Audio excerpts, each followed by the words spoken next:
We had so many talented goalkeepers back in our day, and now there's a real thought that there's quite a bit of a dearth of goalkeepers in our country right now at young ages. Do you guys agree with that, first and foremost? And if you do, could you offer us like some reasons why you think that might be? Go ahead, Mark. Well, there was an era, certainly, that it seemed like there was just this, one keeper after another, an incredible depth. Obviously, guys like Casey and Brad before, and even, David Vanoli way back in the early days, and then certainly Tim came along and took everything to a whole nother level. So, we did seem like we kind of had this sort of embarrassment of riches at the goalkeeper position. Then things did seem to, I think things are a little cyclical. I think they do go in phases, and hopefully, there's some really good, really young ones out there that, there's the kid from FC Dallas, Kenny, him, Julian Eystone. 6'6", and he's heading off to Duke right now. So there's definitely talent out there, but I think it just kind of comes in waves.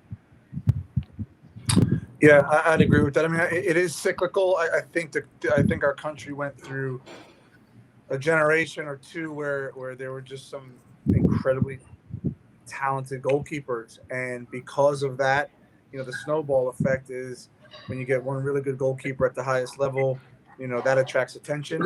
And I caught the windfall of that. I had 2 or 3 or 4 world-class goalkeepers that came before me. So then when it was my time to either go to the national team or go abroad or play in the MLS, people said, oh, the American goalkeepers are great. And people took a chance on me when they didn't necessarily have to.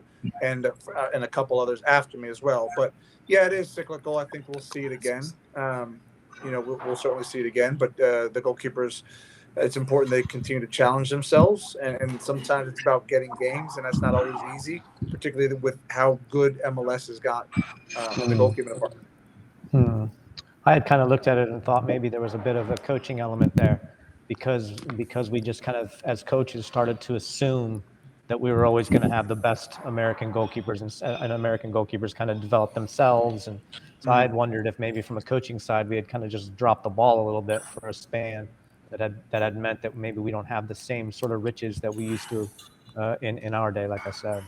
Yeah, I definitely do agree with that, Jason. I think the coaching has gone down a level. I absolutely do think that, and that plays a huge part in development. Mm-hmm. Yeah, I totally agree with you, Tim.